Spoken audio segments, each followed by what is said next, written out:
Nick Skrip from Fantrax here to answer your fantasy football questions in this week's Mailbag episode. Best way to pivot for your season if you just lost Chubb, went hero running back in the draft, and did not get Ford. Thank you.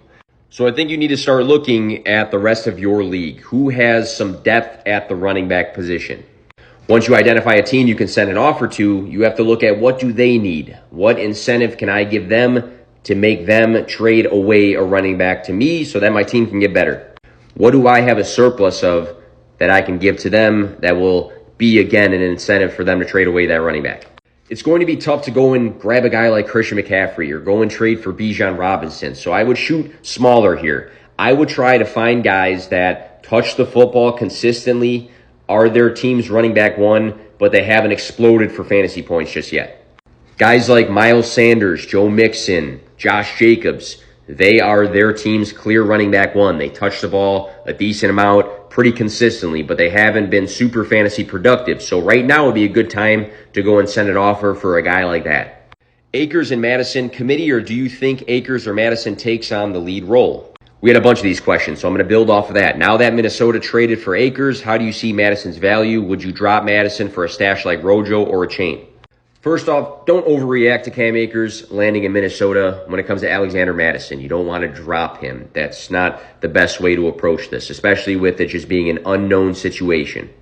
Cam Akers in week 1, he rushed the ball 22 times for 29 yards. He did score a touchdown, but he was terribly inefficient. Then he went on to be a healthy scratch and then eventually traded. A lot of people think that this is something new. No, Cam Akers had turmoil with the Rams last season. This is something that I think has been lingering and carrying over.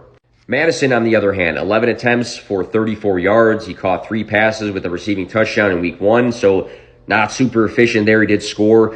Week 2, 8 attempts for 28 yards and 3 catches. He did see 6 targets, but again, not super efficient. And he was under 15 touches in both weeks. Cam Akers finished 2022 with 3 straight games over 100 rushing yards. Alexander Madison has flashed for us in his times that he filled in for Dalvin Cook. Part of me thinks that they are going to roll with the hot hand. Whoever is going to be the efficient guy in a given week, whoever is stepping up. I feel like it's going to be a committee of some sort. I don't think one of these two guys, if both are healthy, are going to be a big workhorse. I will recognize, though, that Minnesota went and brought in a new running back. So that does say something. So I might lean Akers here, but I don't think one guy is worldly better than the other guy at the end of the day. That's why I do believe that they are going to go with whoever is stepping up. So just hold all around right now until we see what's up. Higbee, forgotten, hurt, Ferguson over Higbee, rest of season, or Freiermuth. So week 1, good yardage game. He had 49 receiving yards, 3 catches, only caught 3 again in week 2, but the positive note was that Higbee saw 7 targets.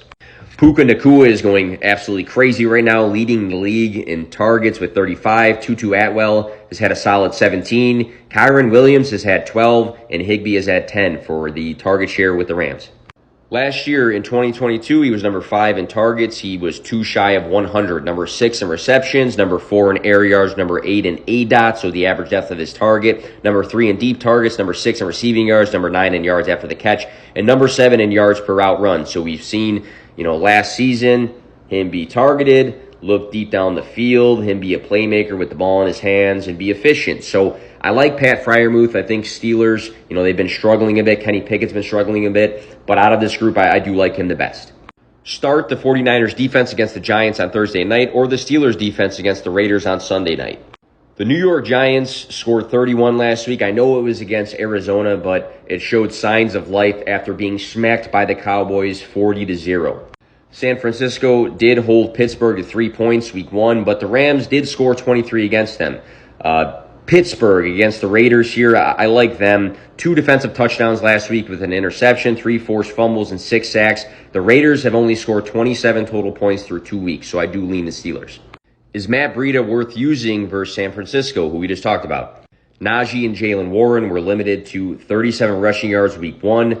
Kyron Williams did have a solid game against the 49ers last week, but it was the pass catching that was the big boost there. He did score 2 touchdowns as well, but he still rushed for 3.7 yards per carry and only hit 52 rushing yards. The 49ers have allowed just 130 total rushing yards through 2 games, with both matchups, the other team just kind of dipping out on the run game.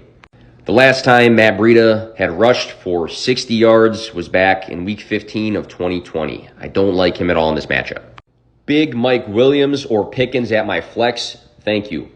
So big 13 target game for Mike Williams. Last week he went 8 for 83, and that was coming after he had 5 targets the week before. Pickens had good targets last week as well. He earned 10. He only caught 4 though for 127 receiving yards and a touchdown. It was a big week, top 12 week for him. I think you can look at it's Justin Herbert versus Kenny Pickett, and the easy answer for who you prefer would be Justin Herbert. Pickett completed just 50% of his passes in Week 2. Could also lean Pickens, though, to be the feature of his passing game, where we know Keenan Allen lately has been the guy for the Chargers. He's been red hot. I think the Vikings and the Raiders for these two guys matchup is good. You know, the Vikings for Williams, Raiders for Pickens. I think both guys can have a big receiving yard day. Both guys can have a dud. I'm going to lean Pickens this week. Is Joshua Kelly a good start in Week 3? So DeAndre Swift tore up the Vikings last Thursday, 175 rushing yards. Boston Scott went 5 for 40 yards as well. Hurts rushed for 2 touchdowns, Swift for 1. Obviously, it's the tush push for Hurts, but he's been effective, everywhere with that. Vikings looked terrible defending the run last week. Week 1, the Bucs were not super effective against the Vikings, but they grinded out a 20-17 win, so there was some game script involvement in that. Week 1, Joshua Kelly, 16 attempts for 91 yards and a touchdown, and Austin Eckler played in that game. Week 2, 13 attempts for 39 yards. That was pretty poor. He still played those 79% of the snaps, so it's clear that Eckler is out. He is the guy that they have trusted. Obviously, to answer this question, it's always Joshua Kelly or who else in your lineup, whoever you're juggling. But I do like him to have a bounce-back game should he continue to see the volume that he has been.